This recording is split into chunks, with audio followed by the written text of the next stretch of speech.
Bengal files নাম থেকেই বোঝা যায় সিনেমাটি মূলত পূর্ববাংলা থেকে আসা উদ্বাস্তু মানুষের গল্পের ওপর দাঁড়ানো।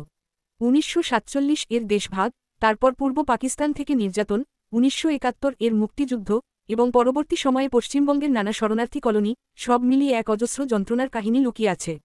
পরিচালক এখানে একেবারে নথিভুক্ত তথ্যের ভঙ্গি ব্যবহার করেছেন, যেন একটি ফাইলের পর ফাইল খুলে যাওয়া হচ্ছে। প্রত্যেকটি ফাইলের ভেতরে আছে এক একটি মানুষের কান্না, সংগ্রাম ও স্বপ্ন। প্রথম পর্যায় দেশভাগের সময় পূর্ববঙ্গ থেকে আসা পরিবারগুলোর কষ্ট, ট্রেনে লাশভর্তি কামরা, অমানবিক পরিস্থিতি, আশ্রয়হীন মানুষের হাহাকার। দ্বিতীয় পর্যায় পশ্চিমবঙ্গে এসে গড়ে ওঠা কলোনিগুলো, মাঝে মাঝে স্থানীয় মানুষের বিদ্বেষ, প্রশাসনের অবহেলা, দারিদ্র্যের মধ্যে থেকেও শিক্ষার লড়াই।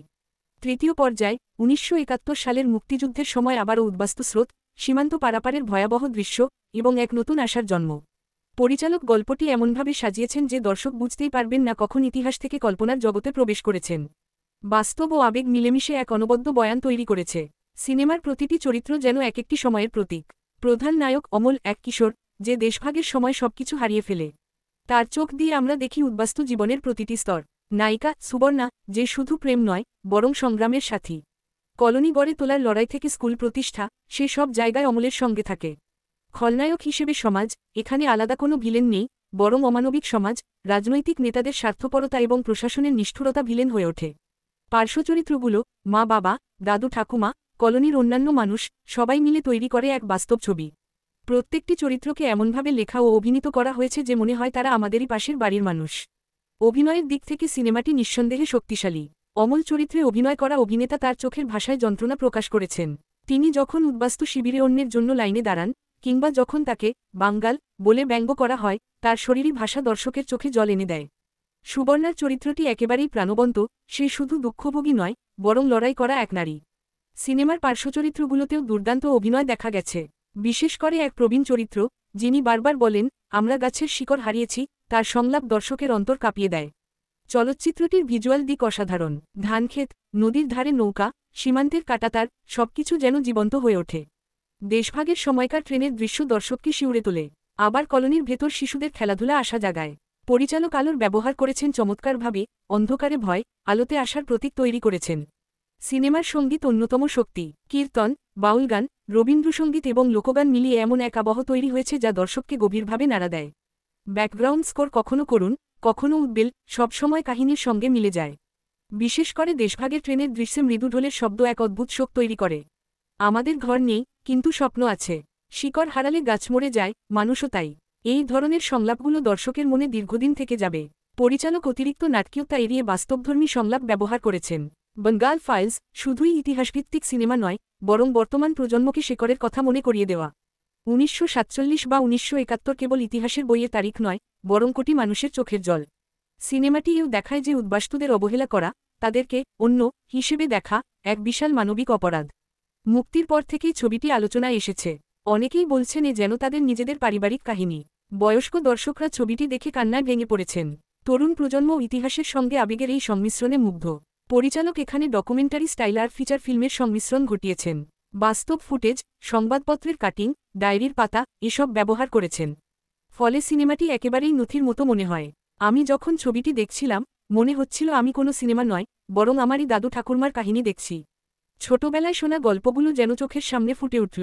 সিনেমাটি আমাকে শুধু আবেগী করেনি, বরং ইতিহাসকে নতুন করে ভাবতে শিখিয়েছে।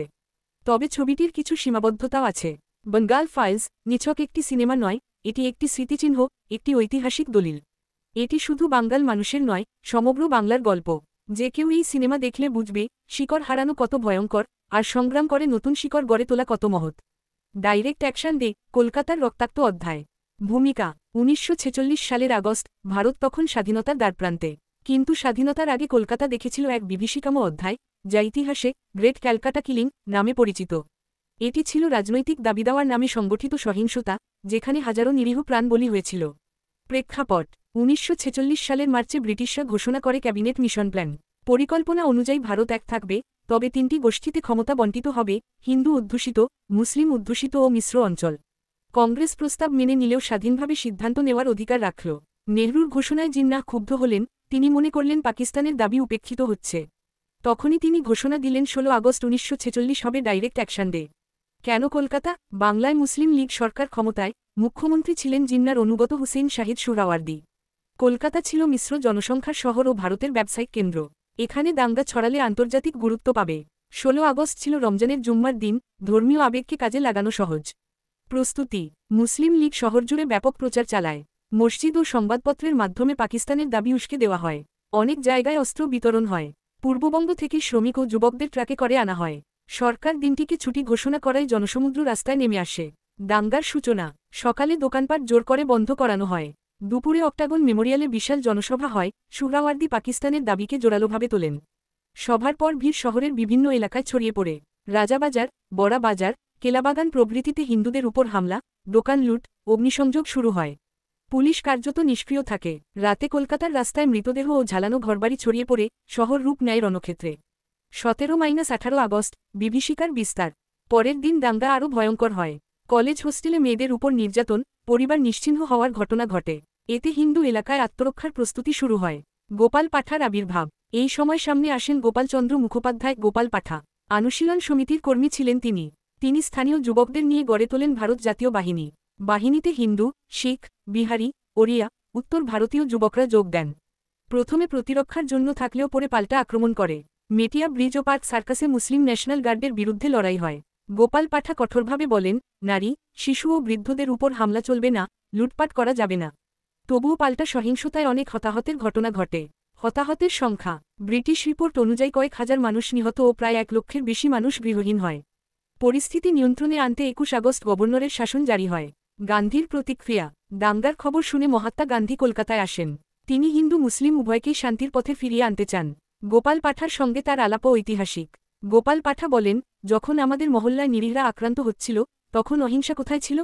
গান্ধী জবাব দেন, হিংসা চক্রবৃদ্ধির মতো বাড়ে, সত্যিকারের শক্তি অহিংসায়। তাৎপর্য। ডাইরেক্ট অ্যাকশন ডে প্রমাণ করেছিল রাজনৈতিক স্বার্থে ধর্মীয় বিভাজন কতটা ভয়ঙ্কর হতে পারে। পাকিস্তান সৃষ্টির দাবি আরও শক্তিশালী হল, কিন্তু কলকাতা হারালো হাজারো জীবন। উপসংহার। ডাইরেক্ট অ্যাকশন ডে ছিল ভারতীয় ইতিহাসের এক কলঙ্কময় অধ্যায়। এখানে রাজনীতি ধর্মকে ব্যবহার করেছে, আর বলি হয়েছে সাধারণ মানুষ। গোপাল পাঠার প্রতিরোধ ও গান্ধীর অহিংসার বার্তা আজও প্রাসঙ্গিক, কারণ ঘৃণার জন্ম দেয়, অথচ মানবতা ও সহমর্মিতায় পারে সত্যিকার শান্তি আনতে। শেষে সেই সংস্কৃত শ্লোকের মাধ্যমে বলা যায়, যোদা যোদা হি ধর্মস্য গ্লানির্ভবতি ভারত, অভ্যুত্থানধর্মস্য তদাত্তান সৃজাম্যহাম। অর্থাৎ, যখনই অন্যায় বাড়ে, তখনই ন্যায় প্রতিষ্ঠার শক্তি আবির্ভূত হয়। বেঙ্গল ফাইলস নাম থেকেই বোঝা যায় সিনেমাটি মূলত পূর্ববাংলা থেকে আসা উদ্বাস্তু মানুষের গল্পের ওপর দাঁড়ানো। 1947 এর দেশভাগ, তারপর পূর্ব পাকিস্তান থেকে নির্যাতন, 1971 এর মুক্তিযুদ্ধ, এবং পরবর্তী সময়ে পশ্চিমবঙ্গের নানা শরণার্থী কলোনি, সব মিলিয়ে এক অজস্র যন্ত্রণার কাহিনী লুকিয়ে আছে। পরিচালক এখানে একেবারে নথিভুক্ত তথ্যের ভঙ্গি ব্যবহার করেছেন, যেন একটি ফাইলের পর ফাইল খুলে যাওয়া হচ্ছে। প্রত্যেকটি ফাইলের ভেতরে আছে এক একটি মানুষের কান্না, সংগ্রাম ও স্বপ্ন। প্রথম পর্যায়, দেশভাগের সময় পূর্ববঙ্গ থেকে আসা পরিবারগুলোর কষ্ট, ট্রেনে লাশভর্তি কামরা, অমানবিক পরিস্থিতি, আশ্রয়হীন মানুষের হাহাকার। দ্বিতীয় পর্যায়, পশ্চিমবঙ্গে এসে গড়ে ওঠা কলোনিগুলো, মাঝে মাঝে স্থানীয় মানুষের বিদ্বেষ, প্রশাসনের অবহেলা, দারিদ্র্যের মধ্যে থেকেও শিক্ষার লড়াই।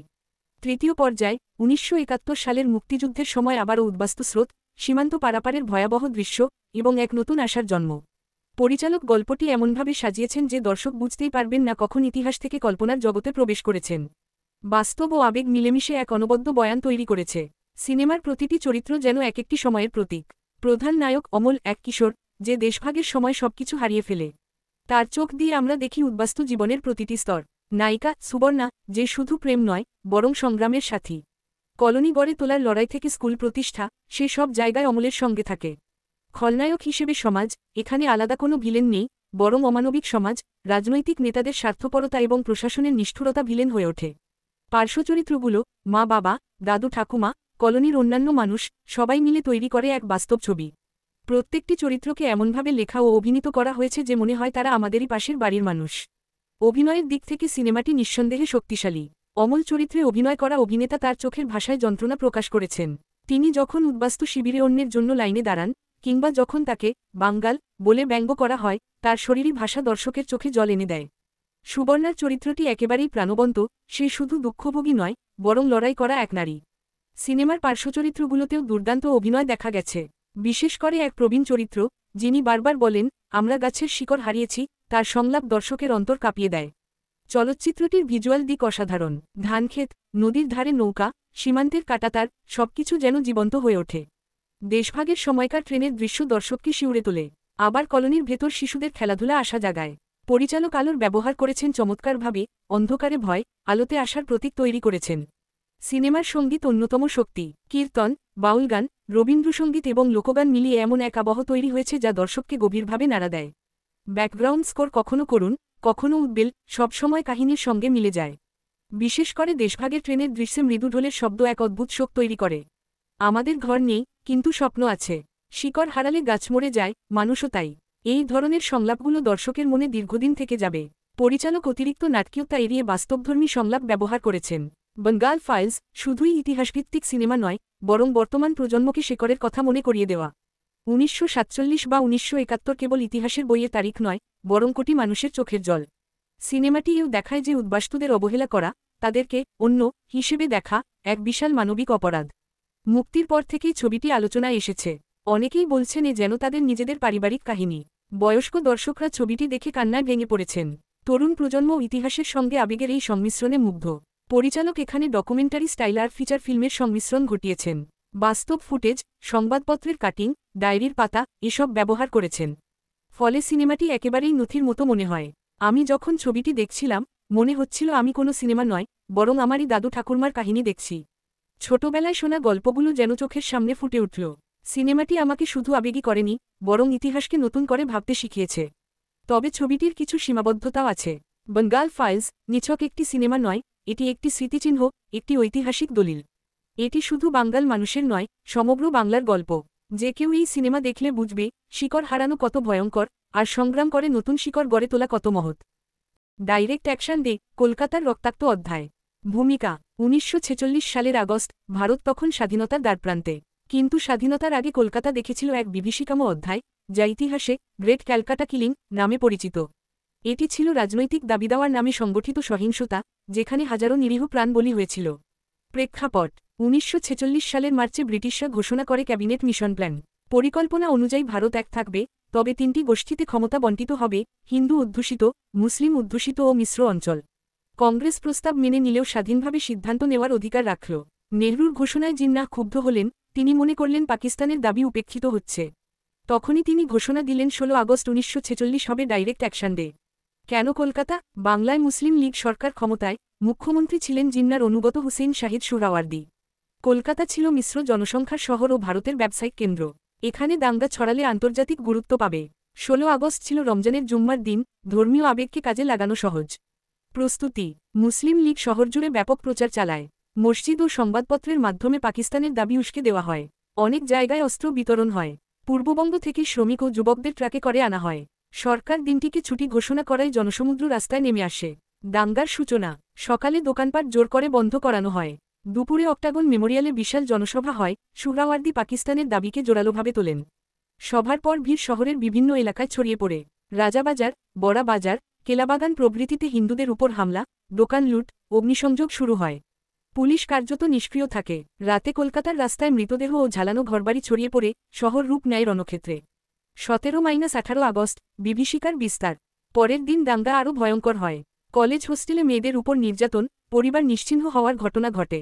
এতে হিন্দু এলাকায় আত্মরক্ষার প্রস্তুতি শুরু হয়। গোপাল পাঠার আবির্ভাব: এই সময় সামনে আসেন গোপালচন্দ্র মুখোপাধ্যায়। গোপাল পাঠা অনুশীলন সমিতির কর্মী ছিলেন তিনি স্থানীয় যুবকদের নিয়ে গড়ে তোলেন ভারত জাতীয় বাহিনী। বাহিনীতে হিন্দু, শিখ, বিহারি, ওড়িয়া, উত্তর ভারতীয় যুবকরা যোগ দেন। প্রথমে প্রতিরক্ষার জন্য থাকলেও পরে পাল্টা আক্রমণ করে। মেটিয়া ব্রিজ ও পার্ক সার্কাসে মুসলিম ন্যাশনাল গার্ডের বিরুদ্ধে লড়াই হয়। গোপাল পাঠা কঠোরভাবে বলেন, নারী, শিশু ও বৃদ্ধদের উপর হামলা চলবে না, লুটপাট করা যাবে না। তবুও পাল্টা সহিংসতায় অনেক হতাহতের ঘটনা ঘটে। হতাহতের সংখ্যা: ব্রিটিশ রিপোর্ট অনুযায়ী কয়েক হাজার মানুষ নিহত ও প্রায় ১ লক্ষের বেশি মানুষ গৃহহীন হয়। পরিস্থিতি নিয়ন্ত্রণে আনতে ২১ আগস্ট গভর্নরের শাসন জারি হয়। গান্ধীর প্রতিক্রিয়া: দাঙ্গার খবর শুনে মহাত্মা গান্ধী কলকাতায় আসেন। তিনি হিন্দু মুসলিম উভয়কেই শান্তির পথে ফিরিয়ে আনতে চান। গোপাল পাঠার সঙ্গে তার আলাপও ঐতিহাসিক। গোপাল পাঠা বলেন, যখন আমাদের মহল্লায় নিরীহরা আক্রান্ত হচ্ছিল, তখন অহিংসা কোথায় ছিল? গান্ধী জবাব দেন, হিংসা চক্রবৃদ্ধির মতো বাড়ে, সত্যিকারের শক্তি অহিংসায়। তাৎপর্য: ডাইরেক্ট অ্যাকশন ডে প্রমাণ করেছিল রাজনৈতিক স্বার্থে ধর্মীয় বিভাজন কতটা ভয়ঙ্কর হতে পারে। পাকিস্তান সৃষ্টির দাবি আরও শক্তিশালী হল, কিন্তু কলকাতা হারালো হাজারো জীবন। উপসংহার: ডাইরেক্ট অ্যাকশন ডে ছিল ভারতীয় ইতিহাসের এক কলঙ্কময় অধ্যায়। এখানে রাজনীতি ধর্মকে ব্যবহার করেছে, আর বলি হয়েছে সাধারণ মানুষ। গোপাল পাঠার প্রতিরোধ ও গান্ধীর অহিংসার বার্তা আজও প্রাসঙ্গিক, কারণ ঘৃণার জন্ম দেয়, অথচ মানবতা ও সহমর্মিতায় পারে সত্যিকার শান্তি আনতে। শেষে সেই সংস্কৃত শ্লোকের মাধ্যমে বলা যায়, যোদা যোদা হি ধর্মস্য গ্লানির্ভবতি ভারত, অভ্যুত্থানধর্মস্য তদাত্তান সৃজাম্যহাম। অর্থাৎ, যখনই অন্যায় বাড়ে, তখনই ন্যায় প্রতিষ্ঠার শক্তি আবির্ভূত হয়। বেঙ্গল ফাইলস নাম থেকেই বোঝা যায় সিনেমাটি মূলত পূর্ববাংলা থেকে আসা উদ্বাস্তু মানুষের গল্পের ওপর দাঁড়ানো। 1947 এর দেশভাগ, তারপর পূর্ব পাকিস্তান থেকে নির্যাতন, 1971 এর মুক্তিযুদ্ধ, এবং পরবর্তী সময়ে পশ্চিমবঙ্গের নানা শরণার্থী কলোনি, সব মিলিয়ে এক অজস্র যন্ত্রণার কাহিনী লুকিয়ে আছে। পরিচালক এখানে একেবারে নথিভুক্ত তথ্যের ভঙ্গি ব্যবহার করেছেন, যেন একটি ফাইলের পর ফাইল খুলে যাওয়া হচ্ছে। প্রত্যেকটি ফাইলের ভেতরে আছে এক একটি মানুষের কান্না, সংগ্রাম ও স্বপ্ন। প্রথম পর্যায়, দেশভাগের সময় পূর্ববঙ্গ থেকে আসা পরিবারগুলোর কষ্ট, ট্রেনে লাশভর্তি কামরা, অমানবিক পরিস্থিতি, আশ্রয়হীন মানুষের হাহাকার। দ্বিতীয় পর্যায়, পশ্চিমবঙ্গে এসে গড়ে ওঠা কলোনিগুলো, মাঝে মাঝে স্থানীয় মানুষের বিদ্বেষ, প্রশাসনের অবহেলা, দারিদ্র্যের মধ্যে থেকেও শিক্ষার লড়াই। তৃতীয় পর্যায়, 1971 সালের মুক্তিযুদ্ধের সময় আবারও উদ্বাস্তু স্রোত, সীমান্ত পারাপারের ভয়াবহ দৃশ্য, এবং এক নতুন আশার জন্ম। পরিচালক গল্পটি এমনভাবে সাজিয়েছেন যে দর্শক বুঝতেই পারবেন না কখন ইতিহাস থেকে কল্পনার জগতে প্রবেশ করেছেন। বাস্তব ও আবেগ মিলেমিশে এক অনবদ্য বয়ান তৈরি করেছে। সিনেমার প্রতিটি চরিত্র যেন এক একটি সময়ের প্রতীক।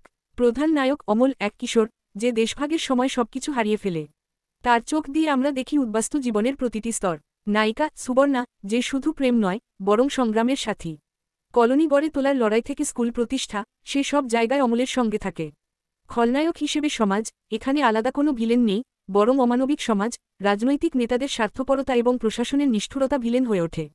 পার্শ্বচরিত্রগুলো, মা বাবা, দাদু ঠাকুমা, কলোনির অন্যান্য মানুষ, সবাই মিলে তৈরি করে এক বাস্তব ছবি। প্রত্যেকটি চরিত্রকে এমনভাবে লেখা ও অভিনীত করা হয়েছে যে মনে হয় তারা আমাদেরই পাশের বাড়ির মানুষ। অভিনয়ের দিক থেকে সিনেমাটি নিঃসন্দেহে শক্তিশালী। অমল চরিত্রে অভিনয় করা অভিনেতা তার চোখের ভাষায় যন্ত্রণা প্রকাশ করেছেন। তিনি যখন উদ্বাস্তু শিবিরে অন্যের জন্য লাইনে দাঁড়ান, কিংবা যখন তাকে বাঙ্গাল বলে ব্যঙ্গ করা হয়, তার শরীরী ভাষা দর্শকের চোখে জল এনে দেয়। সুবর্ণার চরিত্রটি একেবারেই প্রাণবন্ত, সে শুধু দুঃখভোগী নয়, বরং লড়াই করা এক নারী। সিনেমার পার্শ্বচরিত্রগুলোতেও দুর্দান্ত অভিনয় দেখা গেছে। বিশেষ করে এক প্রবীণ চরিত্র, যিনি বারবার বলেন, আমরা গাছের শিকড় হারিয়েছি, তার সংলাপ দর্শকের অন্তর কাঁপিয়ে দেয়। চলচ্চিত্রটির ভিজুয়াল দিক অসাধারণ। ধানক্ষেত, নদীর ধারে নৌকা, সীমান্তের কাঁটাতার, সবকিছু যেন জীবন্ত হয়ে ওঠে। দেশভাগের সময়কার ট্রেনের দৃশ্য দর্শককে শিউরে তোলে। আবার কলোনির ভেতর শিশুদের খেলাধুলা আশা জাগায়। পরিচালক আলোর ব্যবহার করেছেন চমৎকারভাবে, অন্ধকারে ভয়, আলোতে আসার প্রতীক তৈরি করেছেন। সিনেমার সঙ্গীত অন্যতম শক্তি। কীর্তন, বাউল গান, রবীন্দ্রসঙ্গীত এবং লোকগান মিলিয়ে এমন এক আবহ তৈরি হয়েছে যা দর্শককে গভীরভাবে নাড়া দেয়। ব্যাকগ্রাউন্ড স্কোর কখনো করুণ, কখনো উদ্বেল, সবসময় কাহিনীর সঙ্গে মিলে যায়। বিশেষ করে দেশভাগের ট্রেনের দৃশ্যে মৃদু ঢোলের শব্দ এক অদ্ভুত শোক তৈরি করে। আমাদের ঘর নেই, কিন্তু স্বপ্ন আছে। শিকড় হারালে গাছ মরে যায়, মানুষও তাই। এই ধরনের সংলাপগুলো দর্শকের মনে দীর্ঘদিন থেকে যাবে। পরিচালক অতিরিক্ত নাটকীয়তা এড়িয়ে বাস্তবধর্মী সংলাপ ব্যবহার করেছেন। বেঙ্গল ফাইলস শুধুই ইতিহাসভিত্তিক সিনেমা নয়, বরং বর্তমান প্রজন্মকে শেকড়ের কথা মনে করিয়ে দেওয়া। 1947 বা 1971 কেবল ইতিহাসের বইয়ে তারিখ নয়, বরং কোটি মানুষের চোখের জল। সিনেমাটি এও দেখায় যে উদ্বাস্তুদের অবহেলা করা, তাদেরকে অন্য হিসেবে দেখা, এক বিশাল মানবিক অপরাধ। মুক্তির পর থেকেই ছবিটি আলোচনায় এসেছে। অনেকেই বলছেন এ যেন তাদের নিজেদের পারিবারিক কাহিনী। বয়স্ক দর্শকরা ছবিটি দেখে কান্নায় ভেঙে পড়েছেন। তরুণ প্রজন্ম ইতিহাসের সঙ্গে আবেগের এই সংমিশ্রণে মুগ্ধ। পরিচালক এখানে ডকুমেন্টারি স্টাইল আর ফিচার ফিল্মের সংমিশ্রণ ঘটিয়েছেন। বাস্তব ফুটেজ, সংবাদপত্রের কাটিং, ডায়েরির পাতা, এসব ব্যবহার করেছেন। ফলে সিনেমাটি একেবারেই নথির মতো মনে হয়। আমি যখন ছবিটি দেখছিলাম, মনে হচ্ছিল আমি কোনো সিনেমা নয়, বরং আমারই দাদু ঠাকুরমার কাহিনী দেখছি। ছোটবেলায় শোনা গল্পগুলো যেন চোখের সামনে ফুটে উঠল। সিনেমাটি আমাকে শুধু আবেগী করেনি, বরং ইতিহাসকে নতুন করে ভাবতে শিখিয়েছে। তবে ছবিটির কিছু সীমাবদ্ধতাও আছে। বেঙ্গল ফাইলস নিছক একটি সিনেমা নয়, এটি একটি স্মৃতিচিহ্ন, একটি ঐতিহাসিক দলিল। এটি শুধু বাঙ্গাল মানুষের নয়, সমগ্র বাংলার গল্প। যে কেউ এই সিনেমা দেখলে বুঝবে, শিকড় হারানো কত ভয়ঙ্কর, আর সংগ্রাম করে নতুন শিকড় গড়ে তোলা কত মহৎ। ডাইরেক্ট অ্যাকশন ডে, কলকাতার রক্তাক্ত অধ্যায়। ভূমিকা: 1946 সালের আগস্ট, ভারত তখন স্বাধীনতার দ্বারপ্রান্তে। কিন্তু স্বাধীনতার আগে কলকাতা দেখেছিল এক বিভীষিকাময় অধ্যায়, যা ইতিহাসে গ্রেট ক্যালকাটা কিলিং নামে পরিচিত। এটি ছিল রাজনৈতিক দাবিদাওয়ার নামে সংগঠিত সহিংসতা, যেখানে হাজারো নিরীহ প্রাণ বলি হয়েছিল। প্রেক্ষাপট 1946 সালের মার্চে ব্রিটিশরা ঘোষণা করে ক্যাবিনেট মিশন প্ল্যান। পরিকল্পনা অনুযায়ী ভারত এক থাকবে, তবে তিনটি গোষ্ঠীতে ক্ষমতা বণ্টিত হবে: হিন্দু অধ্যুষিত, মুসলিম অধ্যুষিত ও মিশ্র অঞ্চল। কংগ্রেস প্রস্তাব মেনে নিলেও স্বাধীনভাবে সিদ্ধান্ত নেওয়ার অধিকার রাখল। নেহরুর ঘোষণায় জিন্নাহ ক্ষুব্ধ হলেন, তিনি মনে করলেন পাকিস্তানের দাবি উপেক্ষিত হচ্ছে। তখনই তিনি ঘোষণা দিলেন 16 আগস্ট 1946 হবে ডাইরেক্ট অ্যাকশন ডে। কেন কলকাতা? বাংলায় মুসলিম লীগ সরকার ক্ষমতায়, মুখ্যমন্ত্রী ছিলেন জিন্নার অনুগত হুসেইন শাহিদ সুহরাওয়ার্দী। কলকাতা ছিল মিশ্র জনসংখ্যার শহর ও ভারতের ব্যবসায়িক কেন্দ্র। এখানে দাঙ্গা ছড়ালে আন্তর্জাতিক গুরুত্ব পাবে। 16 আগস্ট ছিল রমজানের জুম্মার দিন, ধর্মীয় আবেগকে কাজে